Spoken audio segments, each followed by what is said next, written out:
Okay, it's going to be a review of SummerSlam 2023. The pay-per-view just got off the air a couple minutes ago. I got to say, man, great show. I think the effort was, awesome from everybody here. I mean, you pretty much got your money's worth, with every single match. I will say this. I think the show had a tough time following Cody and Brock. I think Cody and Brock really, they had the best match of their trilogy, and I just think from a crowd reaction standpoint, it was tough to follow that, especially after the Battle Royal. It just felt like they had a tough time getting the fans back to life. But I thought Cody and Brock was phenomenal. Seth Rollins and Finn Balor, they had their best match. That was probably the match of the night. If you want to go, from a star rating standpoint, from a work rate standpoint. God, Roman and Jey Uso, they go 36 minutes. It was a little bit long. I just think, the Roman and Jey Uso match is funny, man. I think some of the matches they had in 2020s, especially that Hell in a Cell match, I would say that was probably a little bit more, dramatic, than this match. But yeah, man, let's get right down to the card. We got Logan Paul taking on Ricochet to open up the show. They got a lot of time as well. They get 18 minutes, so a lot of matches got a lot of time here. But Logan was pretty much, in full heel mode. I would definitely say from a wrestling standpoint, it was okay. It wasn't great. You got to keep in mind, Ricochet has not got many opportunities to wrestle, in singles matches on these pay-per-views. But I thought the match was, really athletic. It was a sight to see. There wasn't anything mind blowing in terms of some of the spots that they did at the Royal Rumble or even Money in the Bank. But I just think from an athleticism standpoint, it was just that they had the crowd in the palm of their hands. But yeah, Logan was pretty much acting like a prick here. He gets a big victory. I don't think Logan really has had a big victory since SummerSlam last year against The Miz. So he actually wins with the brass knucks, behind the referee's back. So it was a really, really good opener. I would not say it was great. I wouldn't say this was better than, some of Logan Paul's other matches, but it was still, a lot of fun. I would say, highly entertaining opener, no doubt about it. Cody and Brock, this was awesome stuff. It was a great story. I just think this was some of the best trash talking Brock has done since the Eddie Guerrero match, when he was like, just die, Eddie. This was a return. Brock was just like, save yourself. Just a lot of great trash talking from Brock. Almost had like a Rocky One type of feel where, I think it was on commentary. They wanted Cody just to give up, because he was taking too much. Cody put up a great fight. Obviously, the turnbuckle spot really kind of turned the tide for him, and it was just a great comeback, great drama, great crowd, and what the highlight of this is probably going to be the aftermath. Just the way Brock embraced Cody. It was like the best moment where Brock finally put over somebody. So this is the best job Brock ever did of, obviously putting over a younger talent. I thought it came off great. So the Slim Jim Battle Royal, I thought it was pretty good, man.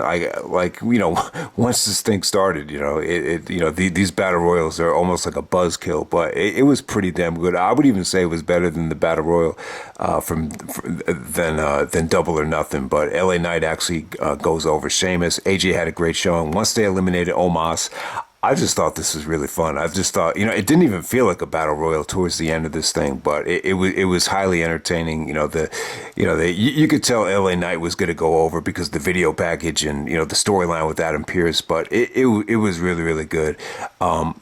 But I will say this: I'm not a big fan of just throwing a battle royal in the middle of a show. I just think the show had a tough time kind of following it to some degree. Shayna and Ronda, the MMA match. It was probably the weakest thing of the night. I mean, it felt like it was going to be really, really bad, in terms of the crowd.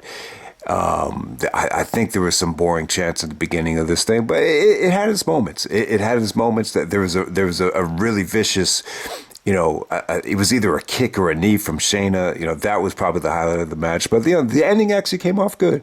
The fans were pretty much satisfied with Shayna going over in the fashion that she did. And it didn't really overstay its welcome. Like, if there's one match on the show that, they tried to make it short and sweet, and I thought they did a good job with it. Gunther and Drew McIntyre for the Intercontinental title. I thought it was really good. I thought they put them in a tough spot. They were kind of asked to, bring the crowd back to life here. And I thought they did. I thought, the match had a lot of, competition to it. It almost felt like a New Japan, style match, just by how the crowd reacted to it. So good stuff. I would say it did not blow away expectations. I wouldn't say this was great, but it was still solid stuff. I did not expect Drew to stay down for that finish. It just, I don't know. You just would have expected more of a fight from Drew, but at the same time, it put over Gunther like $1 million. So, you still saw Gunther kick out of the Claymore. You saw McIntyre, take a lot of punishment, lots of stiffness, just very competitive. So really, really good stuff. I can't say I'm disappointed with it, but I can't say that it definitely didn't reach the level of, the WrestleMania triple threat in terms of, the work rate. Seth Rollins taking on Finn Balor for the World Heavyweight Championship. Once again, the reactions for the entrances were sweet. Rollins got a crazy reaction with the entrance, but as the match started, Finn Balor tried to take, even on commentary, I think it was Corey Graves, he even said, Balor's trying to take the WWE universe out of the match, and it kind of worked to a degree. So I just thought the crowd was kind of flat, for like the first 10 minutes of this thing. But I'll tell you, after that Falcon Arrow and, Balor transitioned into the small package, and there were just some beautiful sequences after that. It just got really athletic, really crisp, really competitive. It ended up being the best match that they had by far. Once again, you saw, Balor try to get redemption. He had the 7 from the movie 7, kind of like tattooed on his shoulder.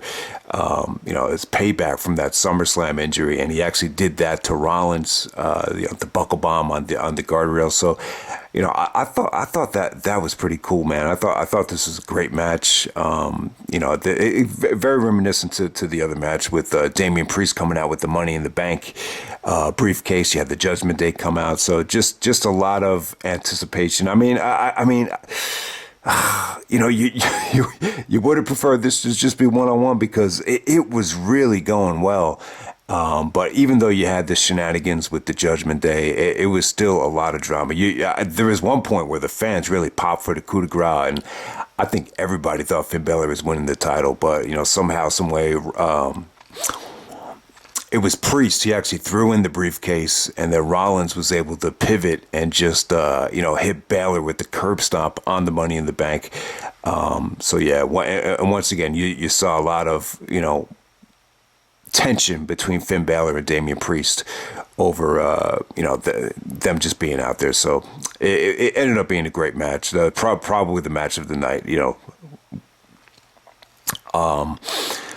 Next up, the women's triple threat match for the women's championship. You got Asuka, Charlotte, and Bianca. Once again, this is the triple threat. I thought it got off to a really slow start. It really took a while to really get this thing going. But, the highlight was definitely Bianca. The knee injury looked legit. It looked painful. And then all of a sudden, man, she sucked it up, got back into the ring, and she broke up that figure 8 where Charlotte was actually just, you could see her just bridging, in midair, and Bianca comes down and hits the 450. So that breakup was really, really, really sweet. I thought Asuka was incredible here. Charlotte definitely, brought it. She had some amazing, submission moments. She had some amazing high spots. So triple threat ended up being really, really good. Like I thought it got off to a shaky start, but God damn, it was a pretty sweet finish. I think Bianca actually hit like a small package out of nowhere to win the belt back, and then all of a sudden Io Sky comes out with Bayley, and Io Sky becomes the new champion. She cashes in the Money in the Bank. You know, I like Io Sky.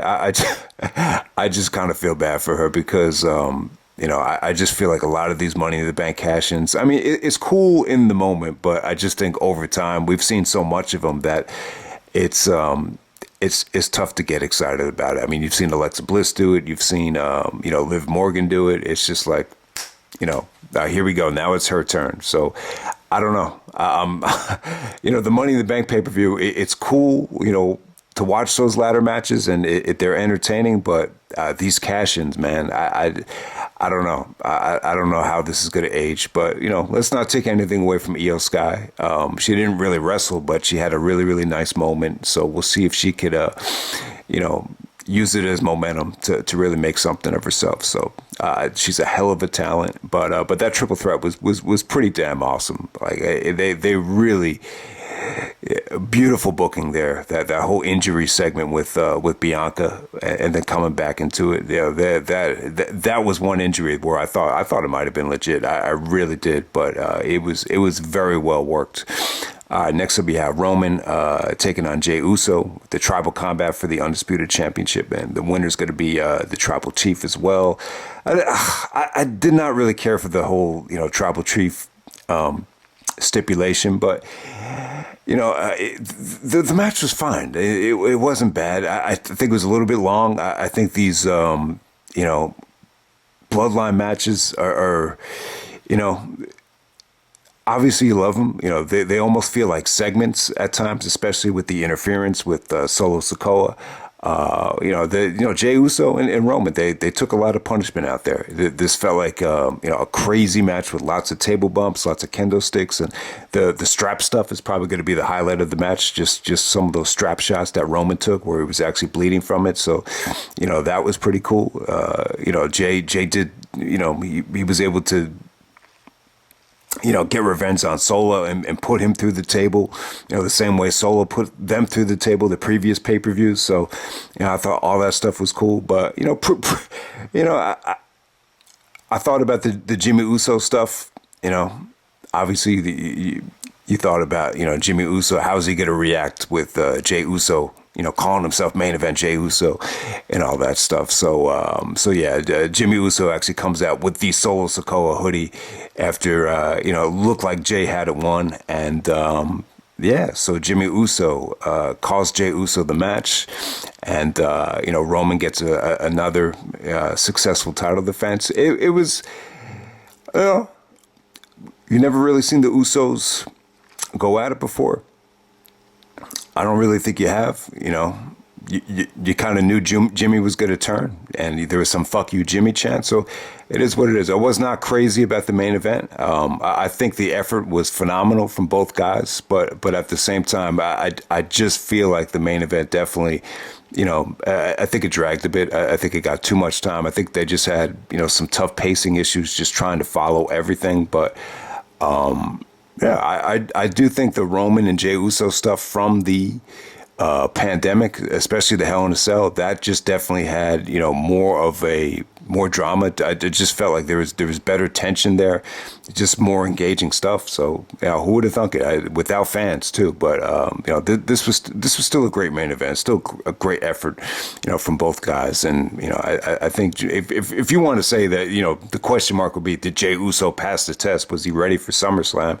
You know, the answer would be yes. I thought the match was fine. I think they did a really, really good job of, you know, following a stacked card. So that's pretty much it, guys, man. That's SummerSlam 2023. How does everybody feel about this being so early? I feel like it's a little bit, you know, quick, and maybe that's kind of throwing, you know, people off a little bit. But it was still a hell of a show. I mean, you had two amazing matches on the show. The triple threat was really, really well booked. Everything on the show was good. You know, there wasn't one thing where I said, you know, that should not have been on the show. If you want to look at one negative, it's definitely the MMA match. But everything else was really, really good. I mean, you know, certain things didn't blow away expectations, but I think everything on the show was at least really, really, really good. And obviously you got some, you know, a couple matches that, you know, were really, really great. But I do think that Cody and Brock, I think they went on a little bit early.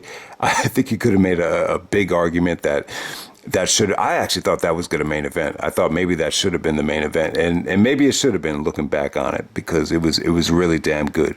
But yeah, that's SummerSlam 2023, and I'm out.